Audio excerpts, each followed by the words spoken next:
hey, your skin like improved a lot, what you use? Then I'll be like, it's not your papaya soup.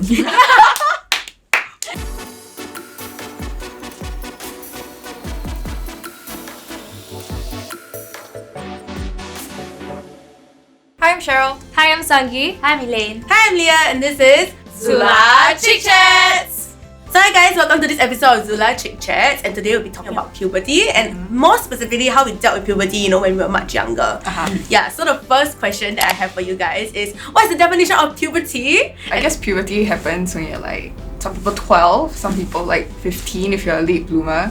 You start getting like zits, and then for girls like, you get a period and stuff like that, and then you just become this very gangly, awkward thing because everyone gets like growth spurts. Yeah. And then you just like don't know how to control your body anymore. That's true. It's like suddenly everyone just starts being big, and I'm like, wait, I thought you were small. Why are you big? No, and it's always that tallest girl last time. She is now the shortest girl now. Yeah. Because she blossomed too early. It's true. I was quite tall in primary school and now look at my height. 1.58. Christ. I think puberty is like when you start seeing changes in your body. Yes. Get Why the is boobies. this here? Why is this here? Why is this here? I think the biggest shock was when hair was growing at different places. Right. And I was like, what? Why? Why is there hair? And I'm like, this is so cool. Well, I mean the official definition of like puberty, right, is the period where adolescents reach sexual maturity Oh wow. and are also able to reproduce. A lot of girls can get their period as early as like 10 years old to like maybe as late as like 15, 16 years old. So now that we've defined that, let's talk a bit about what's your biggest struggle through this like transformation period. I think for me, besides the hair growth and all the body changes, the biggest problem I faced was having a lot of pimples. Some kids do kind of have small zits here and there. I didn't have it. And then slowly you start seeing mountains popping up, and these mountains don't disappear, and then they leave craters on your skin. It was the same for me as well. I thought like it's normal, like we already know that you'll see some changes, right? But like you said, it just keep growing, and then like my cheeks was like red and inflamed. The pimples were like with pus, like every day threatening to pop. Was it painful or It was not painful, but it was very disturbing. And then when you see pus, naturally, like you just wanna. I did lah. Then it just started growing more. It's like you want me to leave, I won't leave. Like oh my god. Yeah.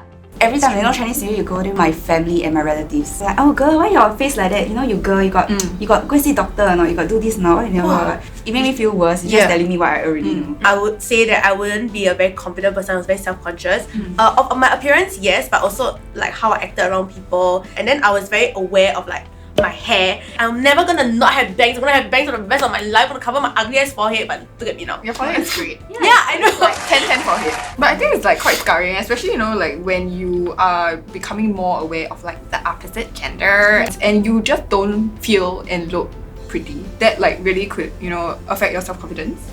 Especially when, got some people go through puberty, they damn chill. Like, you don't understand. For me, like, my acne started off on my forehead. It's very, like, hereditary. My mom had really, really bad skin. So this is kind of like a problem I couldn't escape from. Another thing I had to deal with in puberty, which I feel not a lot of people deal with, is that like my mental health basically like so that kind of compounded everything on top of like the normal like feeling insecure about your body. I was a very plump kid, right, growing up. Suddenly my weight started to drop during puberty phase. It was the kind of struggle because you have to face comments from people going, why are you losing weight? You looked fine. But the joke is they used to make fun of my weight. And then when I was losing the weight, they also had something to say. There's that rule. It's like if you point something out about someone's physical appearance, right? If they can't change it in 15 seconds, just don't say anything. So what are some of the things that help you through these times where you're feeling very insecure? I went to a dermatologist, I took antibiotics, I tried evening primrose oil. I even tried taking birth control. That really worked for me.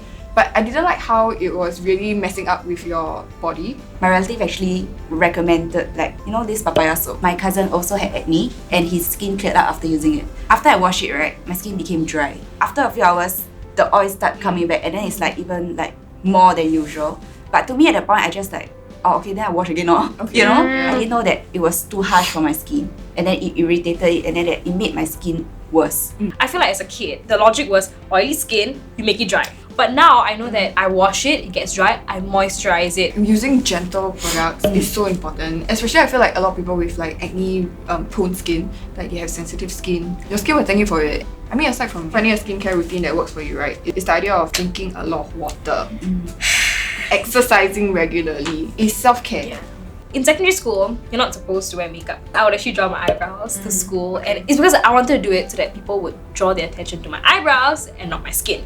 And then it went on to like me using random foundation colors. I couldn't afford makeup at that point of time, so I could just find what my mom had, and I just had like weird white spots, and at least it seemed better than just going to school with like a bare skin because I was just so insecure. So for me, similar.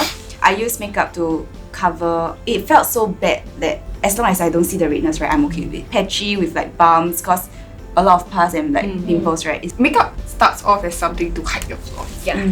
But you know, like as you grow older, you realize like you are okay without makeup, but like Yes. when you wear makeup, it's like Like, alright, take hundreds of Yeah, and then photos when or people something tell you like you look good, you know, like, oh, I know. So for myself, right, I started to pay more attention to how I looked, clothes I bought. And I think also the important thing at that point in time was to surround myself with people who were accepting of how I was as a person. People around me were very genuine lah. I was very grateful for that. I really agree with you about the whole idea of what you surround yourself with. But also like when a lot of people forget to learn to be kind to themselves. Yeah. So that was something that I really had to remind myself to not have this deprecating like internal voice, because that feeds your insecurity, you know. What is your most dramatic transformation from before and after puberty? I think for me, my biggest change was I was being very toxic to myself as well as other people around. So currently now I am in a very grounded state because I think self-love was something I am learning, and I hope that eventually I kind of like embrace it fully. The biggest change is like my skin cleared up. The difference is not from what I hear from other people, but from what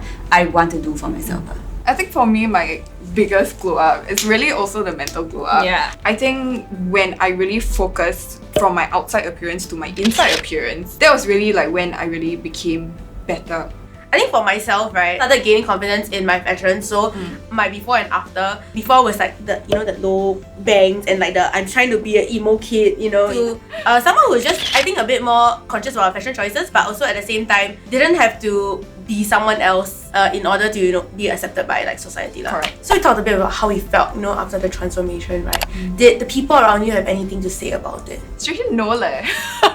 I think like all of us are so obsessed with how we look that we forget that other people are equally obsessed with how they look. So Most of the time nobody noticed, but my very very close friends who saw me through like the phases, like now when they look at me and they go like, look at you, Sanki, you look healthy, you look glowing. you glowing, yeah. And I'm like, I'm not wearing highlighter today, and then they're like, yeah, I know, it's like the inner glow. I wouldn't say people pointed it out to me, but I do have people say like, oh, I really like your style, etc., etc. And don't take it in the wrong way that like if nobody mentions it to you verbally, that they don't notice the change. It's just that the change needs to come from within you rather than seeking validation from others.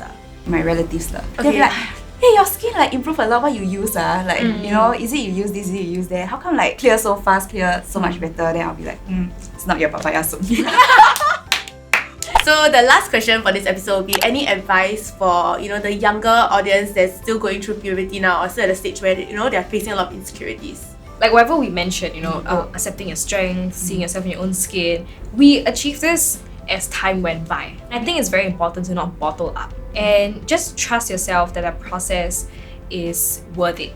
Society tells you, oh, you must be a hardworking person, then you can get ahead in life. Don't just accept it blindly. Think about, why do I want to work hard? I think part of growing up is learning whether you want to accept these values or not. I think the most important thing is like learning how to draw boundaries, How can you be kind to yourself while still being kind to other people? Yeah. We'll have to find out like what you want and that matters to you, not what people say to you. So like I will choose to focus on other things that will really truly make me happy, like my family, this kind of thing, instead of keep thinking about the fact that I don't look a certain way just because everyone else look a certain way. I think everybody mentioned very valid points about taking care of yourself, but I think one important thing is to also treat other people how you want to be treated, because when you're at a young age, sometimes you say things you don't mean. You may just be making a point like, oh my god, today you got pimple, ha ha ha, but like the other person may be very offended by it, and it may hurt them in a much deeper way than you think. So on today's episode, we talked about puberty and the pains of growing up, namely acne, fitting in with friends, and learning how to love yourself.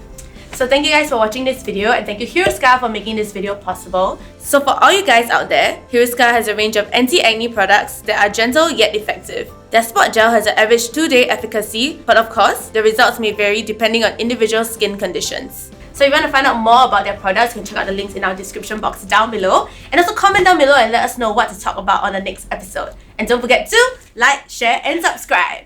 Bye!